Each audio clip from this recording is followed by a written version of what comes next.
चलाना चाहते हो। इस्लाम चलेगा तो सिर्फ फातिमा के बाप के तरीके पर चलेगा।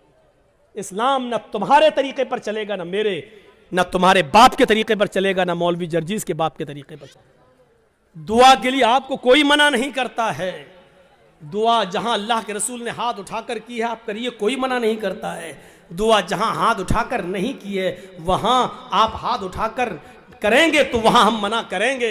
हम तो अपने मुआशरे में और अपनी समाज में फैली हुई बुरी बिदअतों को भी छोड़ने के लिए तैयार नहीं हैं। हमारे बाप दादा जो करते आए हैं वही हम करेंगे। हमारे बाप दादा जो करते आए वही करेंगे। ये नए मुल्ला मौलवी जब से पैदा हो गए तब से ये नए नए मसले बताने लगे हैं। ये सूरत हाल आज हमारे दरमियान आ गई है। ये सूरत हाल आज हमारे दरमियान चली हुई है। दुआ के लिए आपको कोई मना नहीं करता है। दुआ जहां अल्लाह के रसूल ने हाथ उठाकर की है आप करिए, कोई मना नहीं करता है।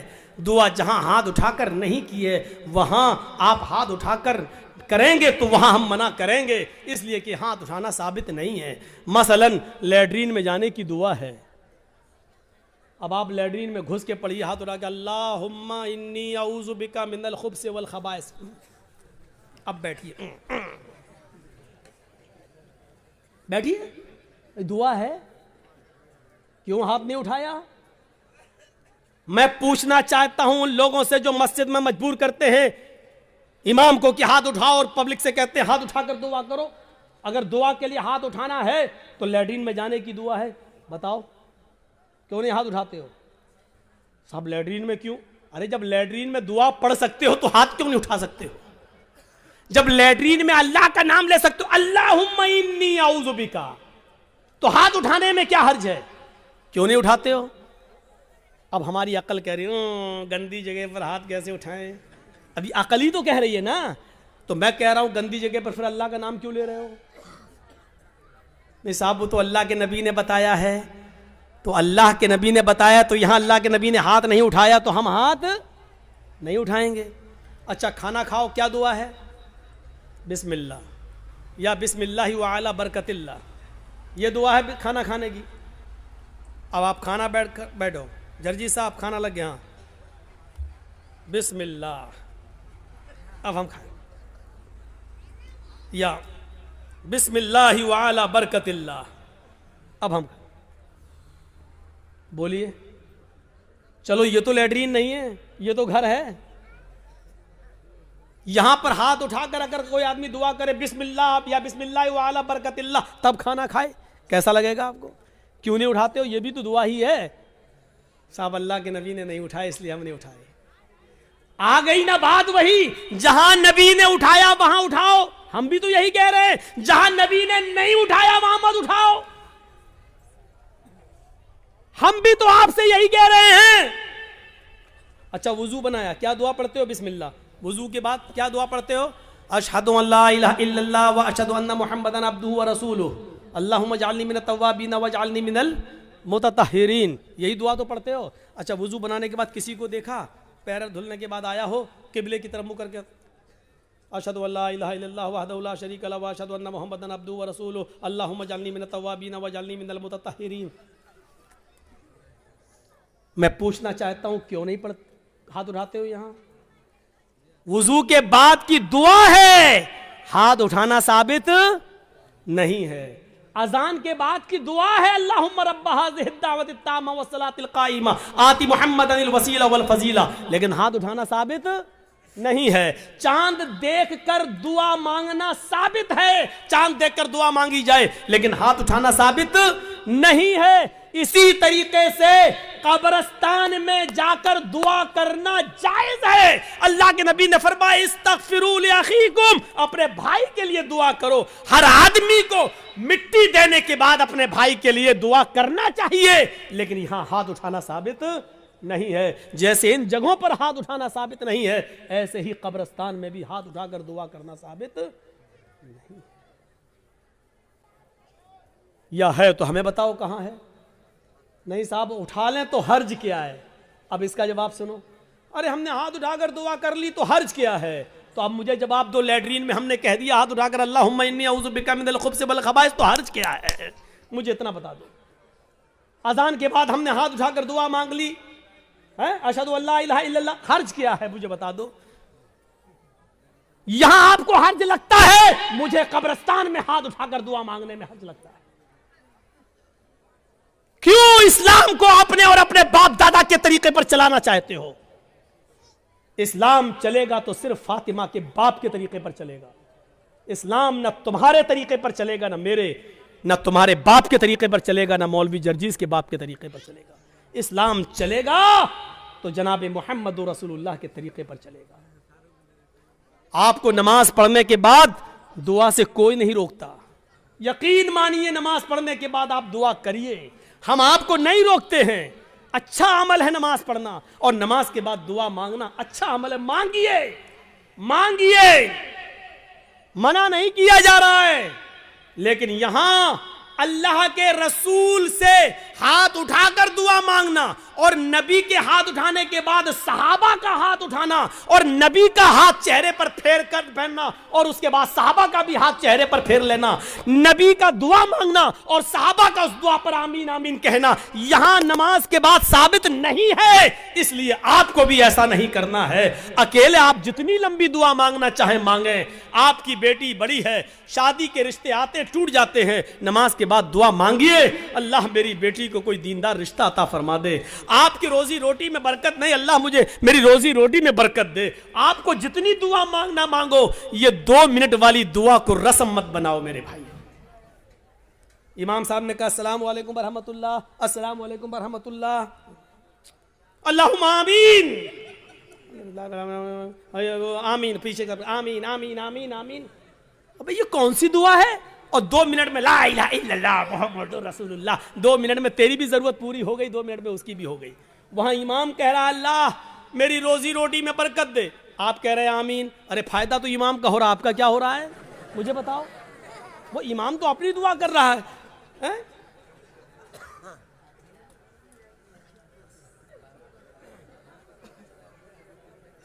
अब इमाम बेचारा कुंवारा है, शादी नहीं हुई है, इमाम कह रहा अल्लाह मुझे दीनदार लड़की अता फरमा दे, आप कह रहे हैं आमीन। फायदा तो इमाम का हो रहा, तुम्हारा क्या हो रहा है?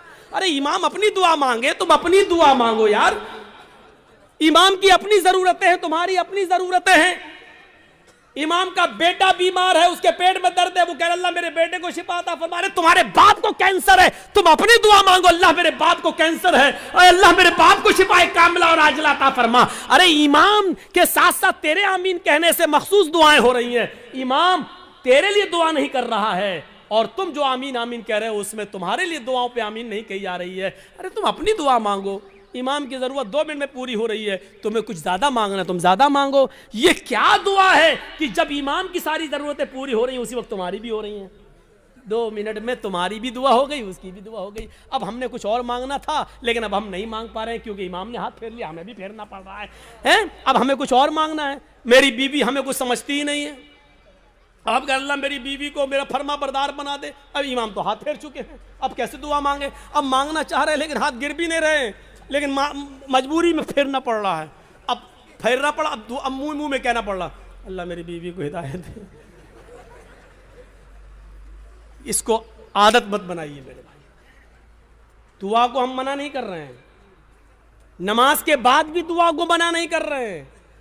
दुआ को हम सिर्फ इसलिए मना कर रहे हैं कि सलाम फेरने के बाद आदमी आज़ाद हो गया है। वो अपनी दुआ मांगे, आप अपनी दुआ मांगिए। वो 2 मिनट मांगो, 5 मिनट मांगो, 10 मिनट मांगो, 15 मिनट मांगो, आधा घंटा मांगो। और दुआ तो मेरे भाइयों मजमे में है, सही बताऊं तो दुआ का हक अदा ही नहीं होता है। दुआ का हक अदा तो तन्हाई में होता है, जब कोई ना देख रहा हो। 2 रकात नमाज पढ़ के अपने आप को सबसे छिपा कर, रो रो कर, आंखों से आंसू बहा बहा कर दुआ की जाए, तब दुआ का मजा कुछ और है। मेरे भाइयों ये दुआ का मजाक है। अल्लाह गांव में बहुत ज्यादा लफड़ा, अल्लाह मेरे गांव में बरकत दे, अल्लाह मेरे चौधरी को समझा दे, अल्लाह मेरे ये आमीन आमीन मोहम्मद रसूलुल्लाह। ये दुआ का मजाक है यार, मत बनाओ मजाक। इतना मजाक दुआ का कभी नहीं बनाया गया जितना हम दुआ का मजाक बना रहे हैं। हाथ उठाकर भी मांग सकते हो, लेकिन अकेले तन्हा।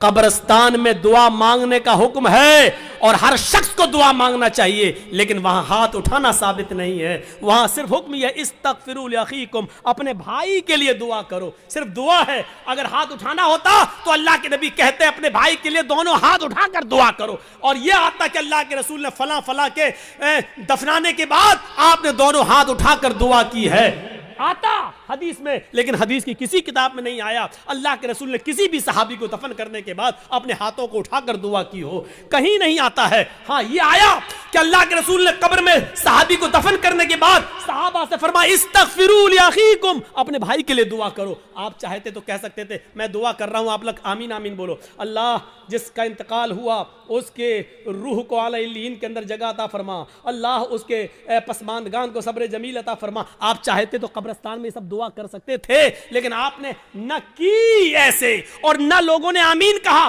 बल्कि आपने सबको हुक्म दिया कि तुम अपने भाई के लिए दुआ करो, यानी तुम अपनी दुआ करो, हम अपनी दुआ कर रहे हैं। दुआ सब करें लेकिन अलग अलग करें, और हाथ उठाना यहां साबित नहीं है, इसलिए हाथ ना उठाया जाए। सीधी सी बात है। अब फिर हुक्म यह है कि आप किसी भी मैयत के लिए कभी भी किसी भी वक्त दुआ कर सकते हैं, लेकिन चंद लोगों को इकट्ठा करके मैयत के घर जाकर उसको सब्र की तलकीन करने के बाद, भोज वोज खाने के बाद या दुआ करने के बाद भोज खिलाया जाता है। मुझे नहीं मालूम आपके यहां क्या होता है। और वहां घर पे जाने के बाद फिर इमाम साहब दुआ करते हैं और उस घर के सब लोग आमीन आमीन कहते हैं। मेरे भाइयों, बिदात है, बिदात है, बिदात है। इस बुरी रस्म को बंद करिए, इस नौटंकी को बंद कीजिए। मैं इसको नौटंकी कहता हूं। इस नौटंकी को बंद कीजिए, दुआ आप कीजिए। अरे बीवी, अगर शौहर मर गया है तो बीवी शौहर के लिए दुआ करे, बाप मर गया तो बेटा शौहर अपने बाप के लिए दुआ करे। अरे सदका जारिया सबसे बेहतर यही है कि बेटा अपने बाप को अपनी दुआओं में याद रखे, कुछ दुआएं अपने लिए मांगे, फिर कहे अल्लाह मेरे वालिद को की कब्र को नूर से भर दे, अल्लाह मेरे वालिद की मग़फ़िरत फरमा, अल्लाह मेरे माँ बाप के गुनाह को की बख्शिश फरमा, अल्लाह उनकी लग़्ज़िशों को माफ़ फरमा दे, अल्लाह तो उनको जन्नतुल फिरदौस में जगह अता फरमा। ये है दुआ। बीवी शौहर के लिए दुआ करे, बेटा बाप के लिए करे, बाप बेटे के लिए करे, भाई बहन के लिए करे, बहन भाई के लिए करे। किसने मना किया है? आप जा रहे हैं कब्रिस्तान, जाइए, रोज जाकर दुआ करिए, कौन मना कर रहा है? हफ्ते में एक दिन जाकर दुआ कीजिए, कौन मना कर रहा है? महीने में एक दिन जाइए और अपने बाप के लिए हाथ उठाकर नहीं, हाथ छोड़कर कब्र पर खड़े होकर कब्र के पास दुआ मांगी, कौन रोकता है? नहीं। लेकिन आप पूरे साल ना जाएं, सिर्फ ईद के दिन ईद की नमाज पढ़ने के बाद कब्र पे जाकर दुआ मांगे और इसको मामूल बना लें, यह गलत है। आप किसी दिन को मुतय्यन करके दुआ करेंगे तो वही चीज बिदअत हो जाती है। आप आज मांग लीजिए, कल मांगिए, 2-4 दिन बाद मांग लीजिए, मुतय्यन मत करिए, रोज दुआ मांगिए। कब्र पे जाके कोई मना नहीं करता है। और कब्र पे जाके दुआ इसलिए मांगने जाइए आप कि वहां जाएंगे तो आपको अपनी मौत याद आएगी, वरना दुआ मांगने के लिए कब्र पे जाना जरूरी नहीं है। दुआ के लिए आप अपने घर से भी दुआ कर सकते हैं। मेरे भाइयों, मेरे बाप इटावा में हैं और मेरे पास फोन आ जाए और वो बीमार, मैं इस जलसे में भी दुआ कर सकता हूं। आपके डिस्ट्रिक्ट मालदा में रहकर क्या मेरे लिए दुआ करो। आपसे भी कह सकते हैं कि मेरे वालिद के लिए दुआ करो कि अल्लाह ताला में जर्जी साहब के वालिद को शिफाए कामला और आजला अता फरमाए। कोई बुराई की बात नहीं है। दुआ के लिए किसी के घर जाकर ही दुआ की जाए या कब्रिस्तान जाकर दुआ की जाए, ये जरूरी नहीं है। लेकिन अगर आप जाएंगे तो आपको अपनी मौत भी याद आएगी कि एक दिन हमको भी इस जगह आना है। इसलिए आप अगर जाते हैं तो ठीक है। इसी तरीके से मेरे भाइयों, याद रखिएगा, कोई भी काम हो अगर शरीयत की रोशनी में ठीक है तो करेगा। बहुत से लोग क्या करते हैं, बेटे का खतना हो रहा है, खाना दावत कहते हैं, साहब हाँ आज दावत है आपकी। किस बात की दावत? बच्चे का खतना करा रहे हैं। याद रखना, इस्लाम के अंदर सिर्फ 2 ही खाने को जायज करार दिया और उसका हुक्म है, एक वलीमा, शादी के बाद बीवी जब घर पे आए तो उस बीवी के साथ एक रात गुजारने के बाद दूसरे दिन वलीमा करना। बहुत से लोग ये कहते हैं कि बीवी के साथ जब तक मुजामियत या हमबिस्तरी न कर ली जाए वलीमा नहीं। बीवी आ गई, रात आप उसके साथ बैठ गए, 2-4 गुफ्तगू हो गई, बातें हो गई, बस हो गया। उसके बाद सुबह होकर आप वलीमा कर सकते हैं, जायज़ है आपके लिए। अगर सोहबत और हमबिस्तरी हो जाए तो और अच्छी बात है, ठीक है। उसके बाद दुआ करिए और वलीमा करिए, ठीक है। एक तो वलीमा सुन्नत है। दूसरी बात सुन लीजिए, लड़की वाले के यहाँ खाने का कोई सबूत नहीं है। जिसको चोर और डाकू बन के जाना हो वो जाए। लड़की वाले को न खिलाने का हुक्म है, न लड़की वाले के यहां जबरदस्ती बैठकर खाने का हुक्म है, न शरीयत ने लड़की वाले को खिलाने का मुकल्लफ बनाया है। वलीमे को सुन्नत कहा है। एक सहाबी अल्लाह के नबी के पास आए, आपने देखा उनके कपड़ों पर कुछ पीलापन है, जाफरान लगी हुई है, खुशबू आ रही है। आपने कहा ये क्या? कहा अल्लाह के नबी शादी कर ली। अच्छा, सैयबा से या बाकिरा से, कुंवारी या शादीशुदा थी, तलाकशुदा? कहा अल्लाह के नबी बाकिरा तो नहीं है, कुंवारी, लेकिन हाँ एक बेवा से शादी की जिसका शौहर इंतकाल हो चुका। ऐसा क्यों किया? कुंवारी से शादी करते। कहा अल्लाह के नबी मेरे माँ बाप का इंतकाल हो चुका है और वो इस दुनिया में नहीं है। मेरी छोटी छोटी बहनें हैं, मेरी छोटी छोटी बहनें हैं। मैंने सोचा कि एक ऐसी औरत से निकाह करूं जिसको बच्चे पालने की महारत हो, तजर्बा हो, ताकि वो मेरी बहनों की अच्छी तरबियत कर सके। इस मकसद से मैंने शादी की। आपने कहा अच्छा कोई बात नहीं, वलीमा किया? कहा नहीं। आपने कहा वलीमा करो। देखिए हुक्म है, औलिम वलौ बिशातिन, वलीमा करो। अगर ज़्यादा ताकत नहीं तो एक बकरी ही का करो, लेकिन करो। वलीमा करने से लोगों को पता चल जाएगा कि इसकी शादी हुई है, ये लोग नाजायज़ तरीके से नहीं रह रहे हैं, जायज़ तरीके से रह रहे हैं। वलीमे का हुक्म है, वलीमा करना चाहिए। एक ये खाना, उसका हुक्म मौजूद है। और दूसरा अकीका। अकीके की 2 शक्लें होती हैं।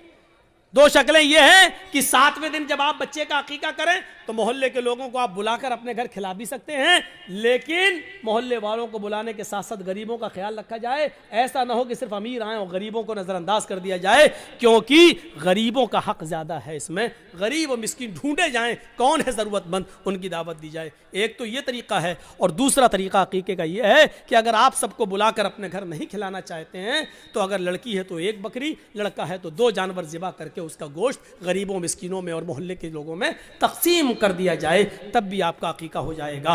अपने घर खिला भी सकते हैं। ये एक अकीका। अकीके के अलावा, वलीमे के अलावा और कोई खाने का हुक्म और सबूत नहीं है हदीस के अंदर।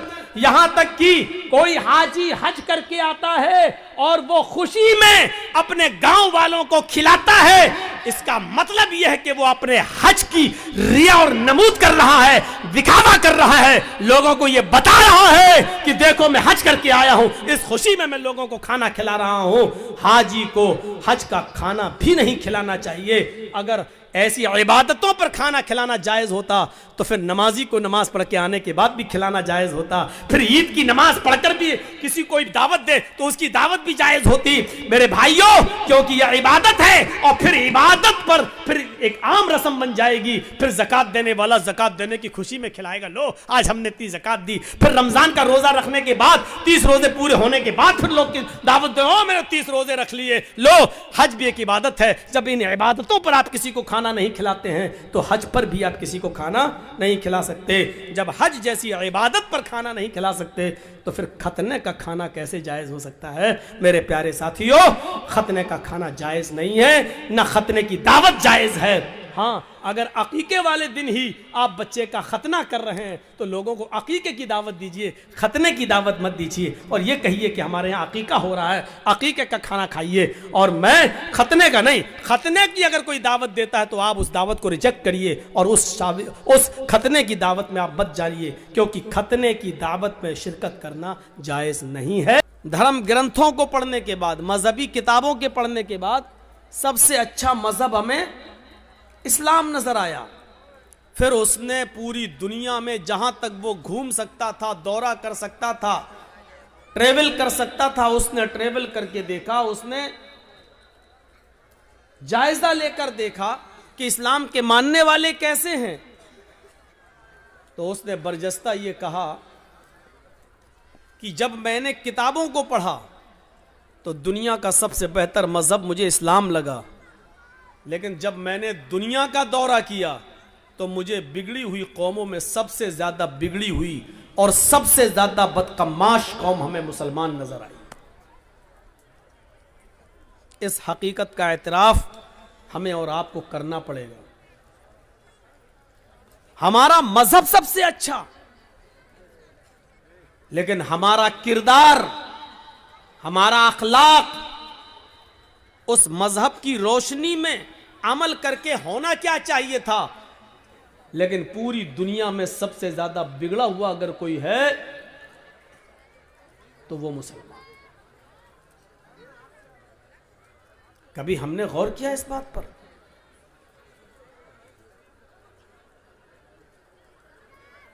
जरा तसव्वुर कीजिए, हम जायजा ले रहे हैं, हमें देखकर कौन हमारे करीब आएगा। मैंने शायद परसों मौजमपुर के जलसे में एक मिसाल पेश की थी कि हमारी हालत बिल्कुल उस मरीज की तरह है जिसके दांत में बहुत दर्द था और वो एक डॉक्टर के पास गया। डॉक्टर ने कहा कि तुम्हारी दाढ़ खराब हो चुकी है, उसको उखाड़ा जाएगा, उसमें दवा भरी जाएगी। उसने कहा डॉक्टर साहब फीस क्या है?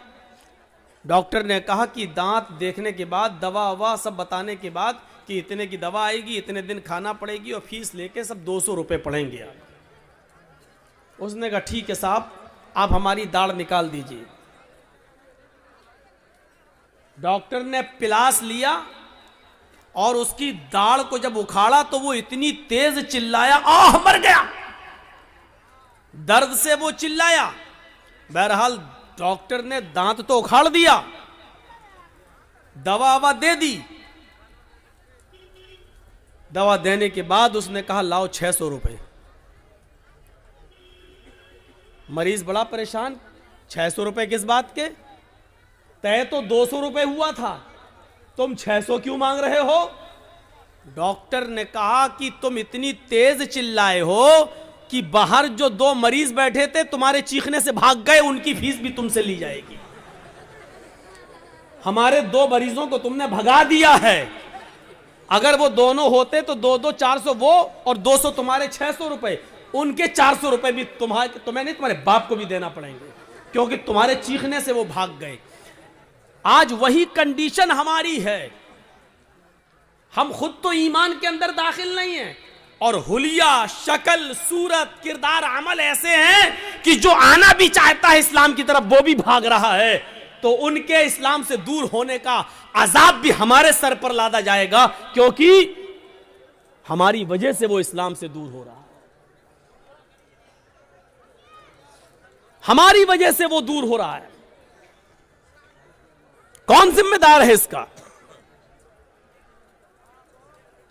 ये आज हमारा हाल हो गया है।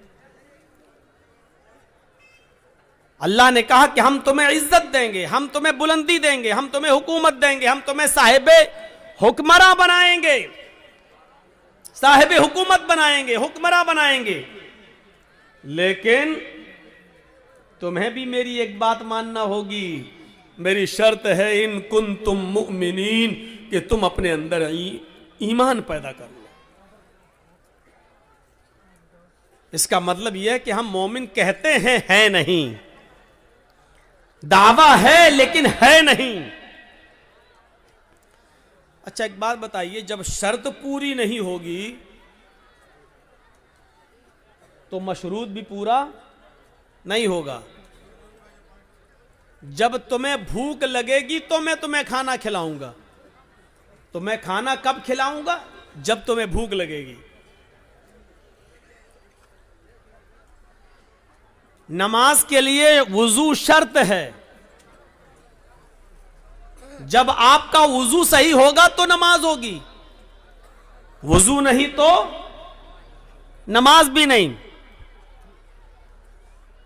तो जब नमाज के लिए वुजू शर्त है जब वुजू नहीं है तो नमाज भी नहीं है। इज्जत और बुलंदी का वादा अल्लाह ने ईमान के शर्त के साथ किया है। जब ईमान नहीं है तो इज्जत और बुलंदी भी नहीं है। इज्जत और बुलंदी हमें तब मिलेगी जब हमारा ईमान मजबूत होगा। एक और मिसाल से समझने की कोशिश कीजिए। ईमान और अमले स्वालेह ये दोनों लाजिम और मलजूम हैं। आपके अंदर ईमान है या नहीं, इसका अंदाजा आपकी अमली जिंदगी से लगाया जाएगा। आपका अमल बताएगा कि आपके अंदर कितना ईमान है। अगर अमल अच्छा नहीं तो ईमान भी नहीं। ईमान होगा तो अमल होगा, अमल अच्छा होगा तो ईमान होगा। ईमान और अमले स्वालेह लाजिमो मलजूम है। यह समझ लो कि ईमान का लाजिमा है अमल, जैसे सूरज का लाजिमा है रोशनी। अगर दिन में रोशनी निकली है, धूप निकली है, तो इसका मतलब यह है कि सूरज निकला है। अगर रोशनी नहीं है तो इसका मतलब सूरज नहीं निकला है। आग जलेगी तो हरारत होगी, गर्मी होगी। अगर गर्मी है तो इसका मतलब आग जल रही है। अगर गर्मी नहीं है तो इसका मतलब आग नहीं जल रही है। जिस तरह हरारत बताती है कि आग है, जिस तरह सूरज की धूप यह बताती है कि सूरज निकला है, उसी तरीके से हमारे अमल बताएंगे कि हमारे अंदर ईमान है। हमारे अमाल खराब हैं या हम बदअमली का शिकार हैं, तो यह हमारी बदअमली बताएगी कि हमारे अंदर ईमान नहीं है। ईमान इकरार है और अमले स्वाले उसी इकरार का अमली नतीजा है। सिर्फ इकरार काफी नहीं है, उस इकरार के मुताबिक आपका अमल भी होना चाहिए। जर्जीस साहब एक लेबर का काम करते हैं, लेबर हैं, मजदूर हैं। आपने कहा जर्जीस साहब हमारी ये दीवार खड़ी कर दोगे? मैंने दीवार देख के कहा हाँ ठीक है, 5 दिन लगेंगे, मैं मिस्त्री हूं, कितना पैसा लोगे? 1000 रुपया 1 दिन का। ठीक है, 5 दिन में हमारी दीवार खड़ी हो जाएगी? जी खड़ी हो जाएगी। 5000 रुपया लगेगा? कहा ठीक है, हम दे देंगे। जर्जीस साहब आपसे वादा कर लिए, इकरार कर लिया, और 5 दिन आपके यहां काम करने पहुंचे ही नहीं हो, 5 दिन के बाद पहुंच गए कि साहब लाइए 5000 रुपया दीजिए। आप दे देंगे? नहीं देंगे। गुस्सा और हो जाएंगे, कमीने जब तुझे आना नहीं था तो पहले बता देता, मेरे 5 दिन बेकार तो नहीं जाते। ओ वो सब हमें नहीं सुनना है, आप हमें 5000 रुपये दीजिए। आपने वादा किया था कि हम 5 दिन के बाद 5000 रुपये देंगे। वो आदमी कहेगा पागल हो क्या, रांची के पागल खाने में भर्ती करूं तुम्हें क्या? अरे मैंने इकरार किया था कि तुम्हें 5000 रुपए दूंगा, तो तुमने भी वादा किया था कि 5 दिन में हम तुम्हारी दीवार बना देंगे। तुमने दीवार बनाई? जब तुमने दीवार नहीं बनाई तो हम तुम्हें पैसा कैसे दें? नहीं देंगे। हम इकरार करते हैं अल्लाह के अलावा हमारा कोई माबूद नहीं और मोहम्मद अल्लाह के रसूल हैं। हम इकरार करते हैं कि 5 वक्त की नमाज पढ़ेंगे। हम इकरार करते हैं कि ज़कात देंगे। हम इकरार करते हैं रमजान के पूरे महीने के रोजे रखेंगे। हम इकरार करते हैं कि हम हज करेंगे। सिर्फ इकरार करते हैं लेकिन करते कुछ नहीं है। क्या कयामत के दिन हम अल्लाह ताला के सामने खड़े होकर ये कह सकते हैं कि अल्लाह तू मुझे जन्नत दे, तूने वादा किया था कि जिसने ला इलाहा इल्लल्लाह पढ़ा मुझको जन्नत देंगे। अय अल्लाह तू, तेरा वादा था, तूने इकरार किया था। अल्लाह कहेगा मेरे बंदे मैंने कहा था, तुमने भी तो वादा किया था। अल्लाह के अलावा कोई माबूद नहीं और मोहम्मद सल्लल्लाहु अलैहि वसल्लम अल्लाह के बंदे और रसूल हैं। यानी तुमने इस बात का इकरार किया था कि 5 वक्त की नमाज पढ़ना चाहिए, रोजा रखना चाहिए, हज करना चाहिए, ज़कात देना चाहिए। मेरे बंदे, तूने अपने वादे को पूरा नहीं किया, तूने जो इकरार किया था उस इकरार पर तू पूरा का पूरा कायम नहीं रहा, तो मैं अपने वादे पर क्यों कायम रहूं? नहीं, अल्लाह तूने वादा किया था कि हम जन्नत देंगे, दे।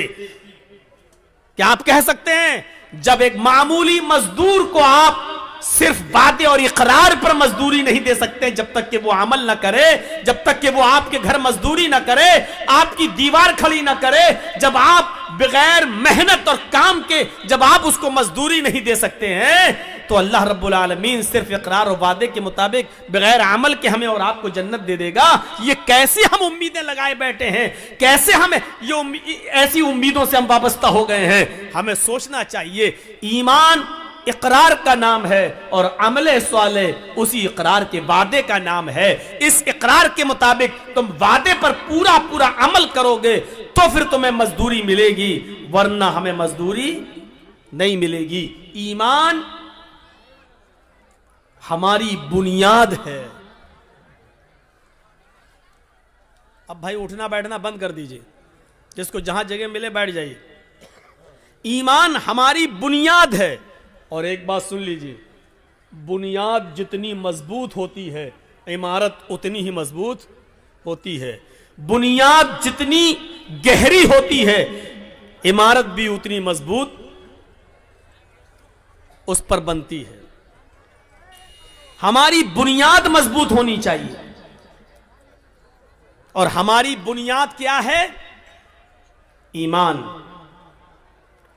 और अगर कोई शख्स अपनी बुनियाद को छोड़ देगा, बहुत जबरदस्त मिसाल देने जा रहा हूं, जो शख्स अपनी बुनियाद को छोड़ देगा, बुनियाद से रिश्ता खत्म कर लेगा, वो शख्स कभी तरक्की नहीं कर सकता है, कभी बुलंदी पर नहीं पहुंच सकता है। कभी आपने आम के पेड़ के अंदर आम को लटकता हुआ देखा है? आपकी बस्ती में आम के गाछ बहुत होंगे, आम के पेड़ बहुत होंगे। आपने देखा होगा कि आम के सीजन में उसमें आम लगे हुए हैं। कभी आपने यह भी देखा होगा कि अगर हवा चली और हवा थोड़ी सी सख्त चल गई, तेज चल गई, आम के गुच्छे आपस में टकराते हैं। एक आम तेज हवा की वजह से टूटता है और वो आम जब टूट कर गिरता है तो वो जमीन के ऊपर आ जाता है। आपने कभी गौर किया कि जब आम टूटता है तो वो कहां गिरता है? अगर मैं सवाल करूं तो आप इसका जवाब ये देंगे कि आम जब पेड़ से टूटता है तो वो जमीन के ऊपर गिरता है। मैं आपसे पूछना चाहता हूं, आम जब टूटता है तो जमीन के ऊपर क्यों गिरता है? वो आसमान की तरफ क्यों नहीं जाता है? या आसमान उसको अपनी ऊपर क्यों नहीं खींचता है? हवा उसको लेकर भी तोड़ सकती थी, लेकिन हवा ने उसको जमीन पर ही क्यों पटका है? हवा उसको लेकर आसमान की तरफ क्यों नहीं गई? आम का ये फल हमें चीख चीख कर ये मैसेज दे रहा है, ये पैगाम दे रहा है, आए दुनिया वालों, जब तक हम अपनी बुनियाद से जुड़े थे, दिन पे दिन मीठे हो रहे थे, दिन पे दिन बड़े हो रहे थे, दिन पे दिन तरक्की कर रहे थे, दिन पे दिन हमारे अंदर उस पर मिठास आती जा रही थी, हम दिन पर दिन परवान चढ़ते जा रहे थे। लेकिन जब हमने अपनी बुनियाद से रिश्ता खत्म किया, जब हमने अपनी बुनियाद से रिश्ता तोड़ा, तो हमारा मुकद्दर जमीन की जिल्लत बन गई, हमारा मुकद्दर आसमान की बुलंदी नहीं बनी, क्योंकि हमने अपनी बुनियाद से अपना रिश्ता तोड़ लिया है, हमने अपनी बुनियाद से अपना रिश्ता खत्म कर लिया है। जो चीज अपनी बुनियाद से अपना रिलेशन, अपना कॉन्टेक्ट, अपना कनेक्शन, अपना ताल्लुक खत्म करती है, वो जलील होती है, बुलंदी पर नहीं जाती है। आम जब तक अपनी बुनियाद से चिपका था, छोटा सा था, धीरे धीरे बड़ा होता जा रहा है। खट्टा था, धीरे धीरे उसमें मिठास आती जा रही है। हरा था, धीरे धीरे येलो कलर में बदलता जा रहा था।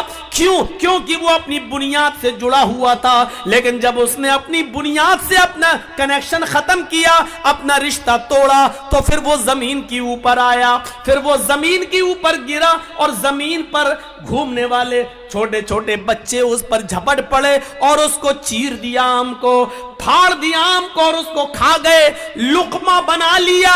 जो चीज अपनी बुनियाद से रिश्ता तोड़ती है वो ऐसे ही नोची जाती है और ऐसी ही खाई जाती है, लोगों का लुकमा बन जाती है। मुसलमानों, नौजवानों, तुम्हारी बुनियाद है ईमान। जब तक ईमान से अपना रिश्ता मजबूत रखोगे, तरक्की करोगे, बुलंदी पर जाओगे। और जब ईमान से अपना रिश्ता खत्म करोगे तो दुनिया तुम्हें अपना लुकमा बना लेगी, दुनिया तुम्हें अपने अंदर समो लेगी और तुम दुनिया की उंगलियों के इशारों पे चलोगे। तुम्हें डांस कराया जाएगा, तुम्हें नचाया जाएगा, तुम्हें फिराया जाएगा, तुम्हें अपने उंगलियों के इशारों पर चलाया जाएगा।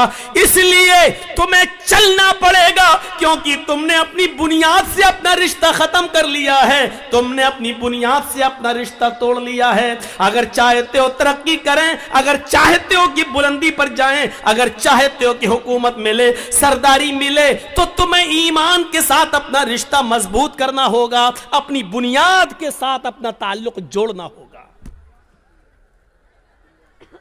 मैं इस चीज को बहादुरी नहीं मानता हूं। चंद लड़कों के बीच में एक लड़की जाती है और चेहरा खोली हुई है, लेकिन बस ऊपर से पर्दा डाले हुए है और लोगों के बीच में जाकर अल्लाह अकबर का नारा लगा देती है। थोड़ी देर के लिए शाबाशी मिल जाएगी, थोड़ी देर के लिए जज्बाती मुसलमान जज्बा